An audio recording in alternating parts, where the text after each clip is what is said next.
अपनी बदहाली पर आंसू बहा रहा है बिहारी मूल का मुख्य सड़क।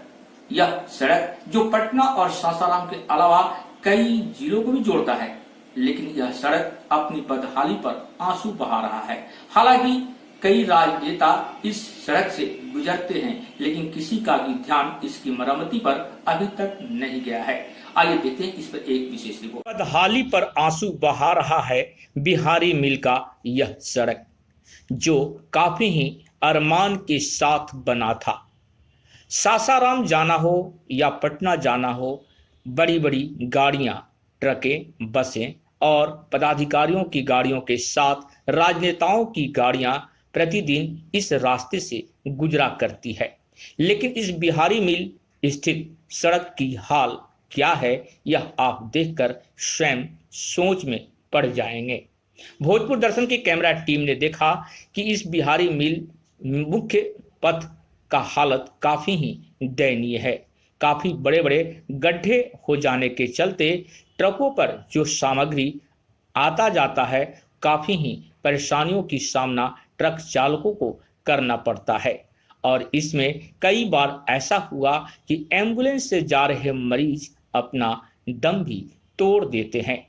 इस सड़क को विगत दिनों आरा विधायक ने निरीक्षण भी किया और इसकी मरम्मती को लेकर प्रयास भी किया, लेकिन अभी तक इस पर कोई ठोस कदम नहीं उठाया गया है। हालांकि जिला प्रशासन ने इस सड़क की मरम्मती को लेकर कई बार बैठक भी किया है। उम्मीद ऐसी है कि आने वाले दिन यानी बरसात से पहले इस सड़क का मरम्मत अवश्य हो जाना चाहिए। मैं आपको बताना चाहता हूँ कि यहाँ अनदेखी चीजें भी हैं। आप में से कुछ लोग जादू टोने को जानते होंगे, तो ये कहाँ से आया? क्या ये साइंस से आया? ऐसा नहीं है। ये इस दुनिया की चीजों में से नहीं है। ये एक अलौकिक चीज है। ये सब कुछ अलौकिक होता है, और जिन चीजों के बारे में मैं आज आपसे बात करना चाहता हूँ वो भी अलौकिक हैं। तो कुछ चीजें परमेश्वर की तरफ से हैं और कुछ चीजें शैतान की तरफ से हैं, और इसके अलावा और कोई तीसरी ताकत नहीं है जहाँ से ये चीजें आए। शैतान अपने आप को एक नौरानी फरिश्ते के रूप में भी धार सकता है और अच्छी चीजों के रूप में भी।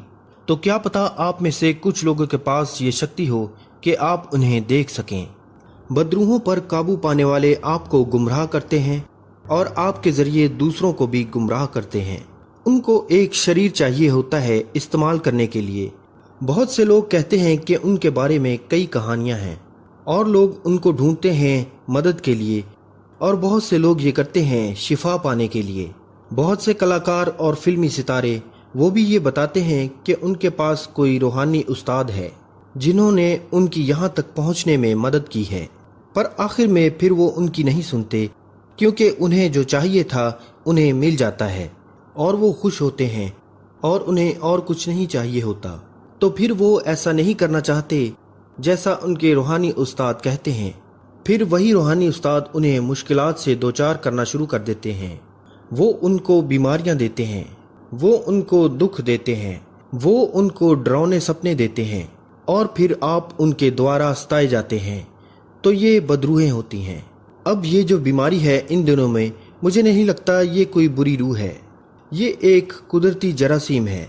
क्योंकि हम एक कुदरती दुनिया में जीवित हैं, तो हमें कुदरती मुश्किलात का सामना रहता है, और इसके साथ आत्मिक दिक्कतें भी हैं जिससे हमें निपटना है। हमारी आत्मा और शरीर एक ही हैं। आपकी आत्मा, आपकी सोच, आपके जज्बात, ये सब है। ये वो है जो आप हैं, और आपका शरीर या बदन ये दुनियावी है, और ये एक ही है। हमें इसकी हिफाजत करनी है, और ये खुदा का मस्कन है। आप मसीही हैं, परमेश्वर आप में रहता है। हमें अपने शरीर की परवाह करने की जरूरत है। और फिर आखिर में आत्मा है। तो हम में एक आत्मा है और ये अलौकिक है।